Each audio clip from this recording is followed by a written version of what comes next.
the most unbelievable stories we have ever come across. It is a tale of three identical triplets secretly separated as infants and a bizarre chain of events that led to the discovery of a 40-year-old conspiracy that will have you questioning how something like this could ever happen here in America. Take a look. Three Identical Strangers, the shocking documentary that has captivated the nation, tells the story of identical triplet brothers separated at birth. The discovery began when one of the triplets, Bobby, coincidentally attended the same college as his unknown brother, Eddie. Classmates began calling him by the wrong name until a friend made the connection. I said, "Is your birthday July 12th?" He said, "Yes." It was like July 12th, 1961. Oh my God, I said, "You're not gonna believe this." I said, "You have a twin brother, you have a twin." The miraculous story was picked up by a local newspaper, leading to the next bizarre twist. Bobby and Eddie were not alone. After reading the article and seeing what he thought was his own photo in the paper, David made a call to Eddie's mom. I said, "Hi, my name is David Kelman, and I was born July 12th, 1961, and I'm looking at a newspaper, and basically I think I'm looking at two of me. I think I might be the third." And I think she dropped the phone, actually. Three identical strangers, separated at birth, living within 45 minutes of one another for 19 years, and having no idea. The media went wild over the incredible reunion of these three brothers, who are so alike in so many ways. You guys have been on the front page of every newspaper in the world. True. Our lives have paralleled to a phenomenal degree. It's ridiculous. We're all the same. As soon as we started discussing our personalities are the same. We always Our talk at the gestures same are time. I'll start a sentence and he'll finish it. Do you like the same colors? Yes. How's their taste in women? Is it similar? Yes, definitely. Instant best friends, Bobby, Eddie, and David, seemed unstoppable. They even set out together to find their biological mother. But their heartfelt family reunion was unfortunately just the tip of the iceberg. Their families had no idea they were about to uncover years of lies and deception, a conspiracy and tragedy that would change the course of their lives forever.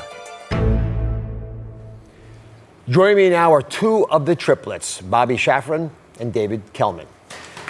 So Bobby, you were the first to sort of put the pieces together. What was going through your mind as you're racing south to meet your brother Eddie for the very first time?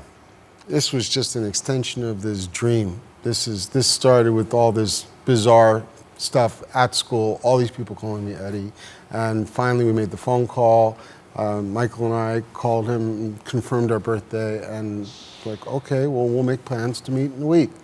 And that door opened, and literally everything else faded away. It was just me and Eddie. We were just looking at each other. Our reaction was the same. And everything, then we started comparing notes, and everything was the same. Everything was the same about our personalities, our likes, our dislikes. And what was it like meeting your brothers for the first time? You went over, I guess, saw Eddie first. I met Eddie first. I walked up, my family, we were all nervous. We drove out to Long Island, and I could see Eddie in a silhouette because it was just dusk, and I see him behind the screen door in a silhouette. And I had just gotten my hair cut like the day before, so it was short, it was long, but I could see it looked like me in the silhouette. We hugged and kissed and looked at each other for about 2 minutes, and then he picks up the phone and he's talking to Bobby. I'm like, "Let me talk to Bobby." And he's like, no. Yeah, it's the same. It's the same. It's the same. It's the same. So what is it like? I mean, the three of you became a viral sensation. You're on every major talk show. You're in the nightclubs. You found yourselves in the middle of it. You were in a movie, actually, together with Madonna. We walked into that. We just happened to walk into Show this clip. There's Madonna walking up to you. They're the three right there. How did that happen? We didn't know who Madonna was. She was. We just happened to be dressed alike because we were going on a go-see for a beer commercial. Yeah. And the director, the filmmaker, Susan Seidelman, saw us and said, you guys are the guys. Would you be in my movie? And we were like sort of suspect because we saw all these like, I mean, this is a long time ago, right? This is like 1984 or 5. Yep. So we saw all these guys with mohawks and piercings and all that stuff. And we're like, is this a movie like our grandparents would approve of, exactly. like us being in? And of course, it turned out to be a major motion picture. Did you ever take advantage of the fact that you were identical? Were you able to do things you couldn't do otherwise? Is this rated like PG? We can talk about it, there's some things we can't talk about. Oh, please, stick to the stuff I don't have to edit out. Oh, yeah. Okay. Good. But, so I guess the answer is yes. Yes. Yes, no matter what. Yes, we definitely did little tricks on people. I know Eddie needed surgery once. Yep. And didn't have insurance, which is still a problem in this country. My father... So hopefully Bobby's appendix stays healthy, because otherwise he's going to be the first person in history that has appendix removed twice. Can you shed a little light on that, Dr. Oz? That's right. Yeah, my father was at Montefiore Medical Group for like 48 years, and he like never got a parking ticket. And he just lost his pension right now. He never fibbed. He never did anything. And it was like, Dad, Eddie has no insurance. We have to do this. So it was fine until he came into the recovery room, and he's like, what do you mean, Bobby? I'm not Bobby. I'm Eddie. It's like, shh, you're me. But yeah, and it worked. Alan, it worked. Yeah, it worked. I still have my appendix, but the records show it's gone. Yeah. So the lightness was evident, and I think, and I remember those days, and we were all fascinated. But there's some awkwardness I would gather also when you run into people that are identical to you in many ways, but they grew up differently from you. Did you ever feel like you were strangers from each other, even though you looked the same from the outside? It was the opposite. It was more that we felt an instant familiarity. We didn't feel like strangers.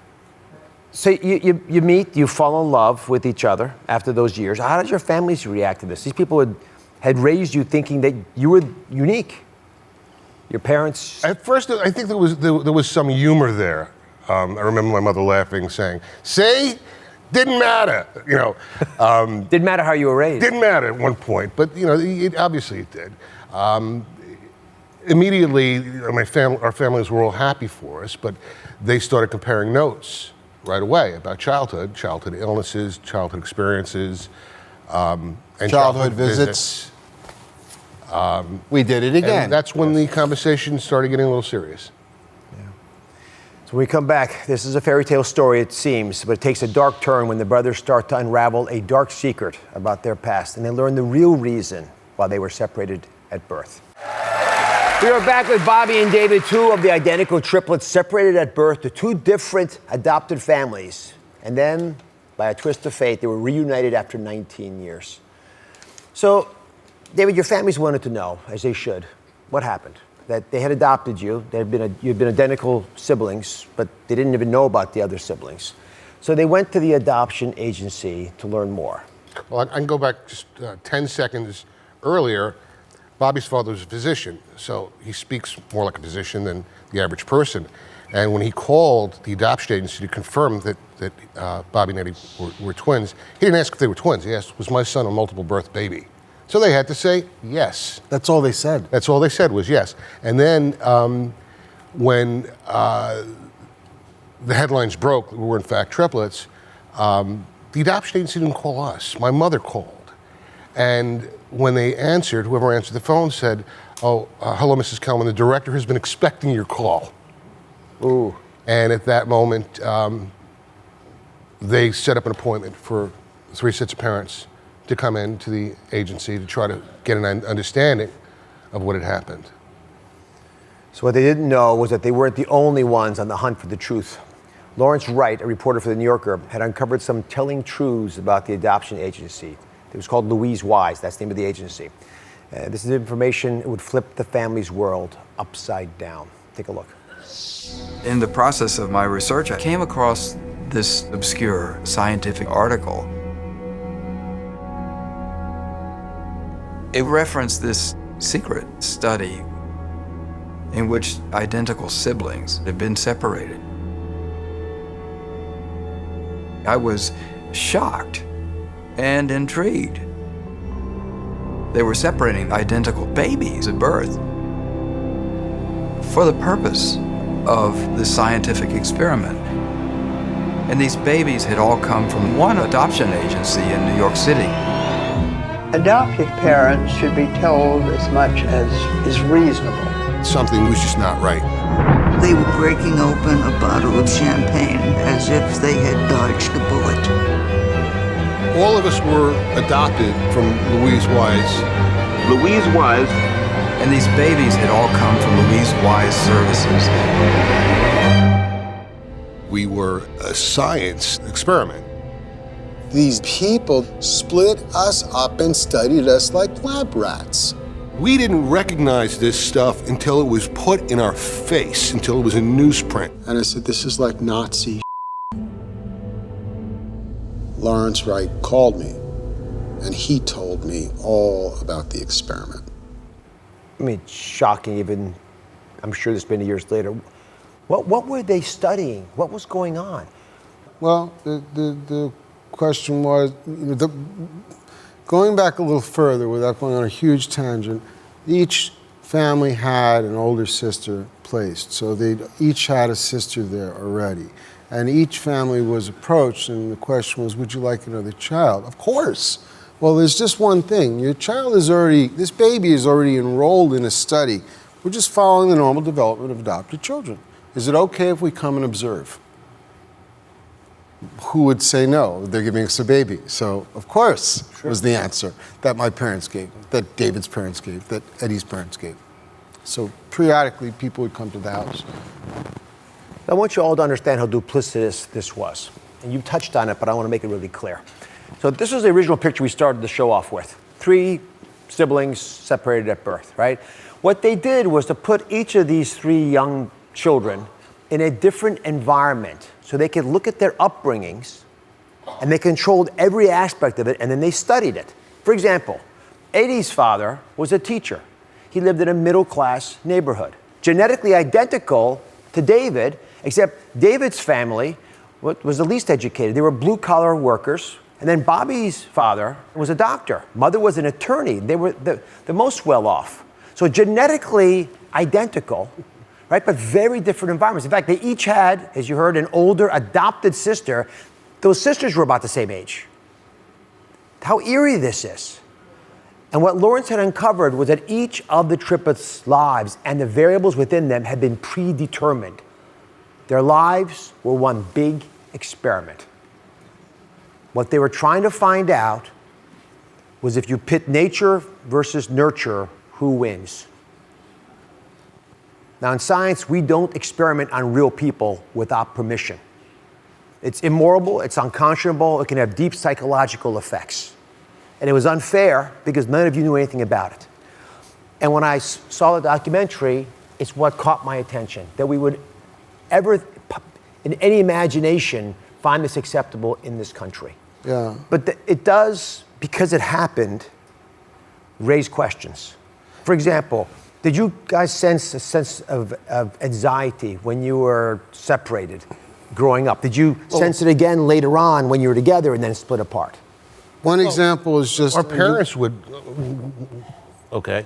One example is each of just... our parents, that when they met... No, wait. They This is compared good. I'll be notes quick, in and then terms David can just say whatever he wants. I don't care. But I was having these unexplained leg cramps, and my father took me to an orthopedist. He had x-rays done. He even had my brain examined. How old were you? 5, 4, 6. No, younger. Younger. David says Year and a half. Year and a half. Yeah. At that time, nothing's wrong with him, Dr. Chaffin. Nothing's wrong with him. He's fine. David was in leg braces. Oh, you're kidding me. No. And we heard, more when the parents got together. They started comparing notes, and each of us would rock and slam our heads against cribs, and just violent behavior for an infant. Yeah, there was definitely something missing and something wrong all of our lives. When we come back, the lasting effects of the separation and the conspiracy on these brothers, and ultimately, unfortunately, a tragedy that would test the brotherly bonds. Stay with us. Triplets separated at birth from an adoption agency for a top secret scientific study, one that has caused tremendous stress and pain for these 3 boys, a pain that would later bring one of the darkest times in their lives.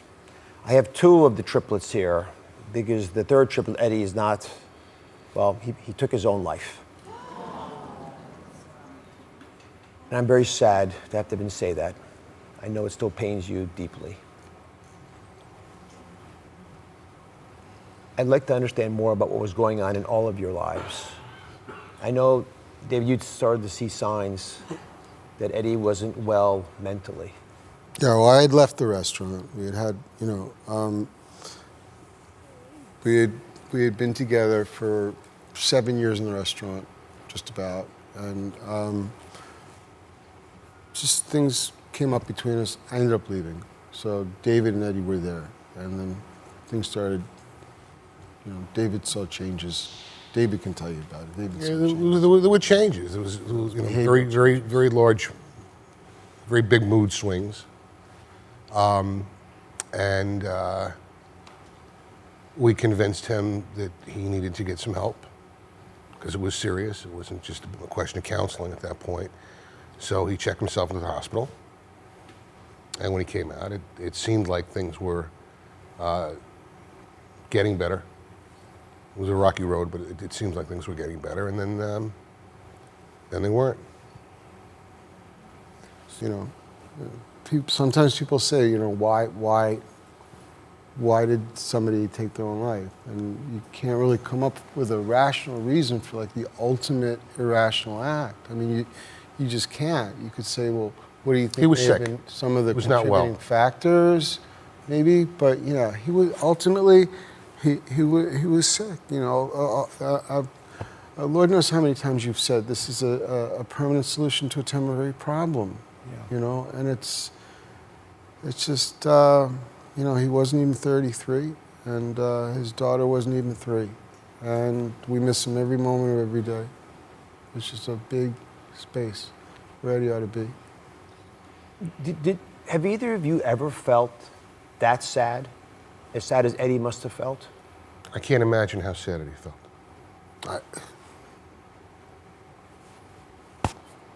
I'm going with David's answer. So what was the difference? I can't answer that. I don't think anybody can. This whole crazy, wacky experiment that was done on you without your permission was to figure out how important nature was to nurture, or vice versa. And as I look at you, you look so similar, and I'm even more and more convinced that there's some things that are just genetically in us, and yet there are some differences, big differences. Do you think nature or nurture is more important? Just personally, forget about the documents. Having lived a life where you went through this inhumane experiment, is a doctor, if I just ask you, which do you think is more important? And I'm not evading your answer. I'm answering it the best I can, which is we can't control nature because it's there. So we have to nurture. We can't not nurture. They're both important. They're both important. They're both important. So this documentary is called Three Identical Strangers. It's received a ton of awards recognition.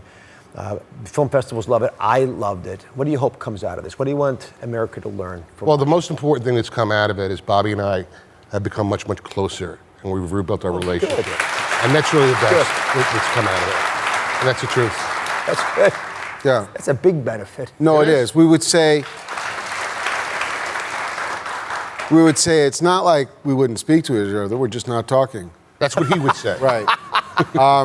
But you know what? We really we spent a lot of time together. All right, enough out of you. Thank you. This chair could be used for somebody else, just like anybody else. All right.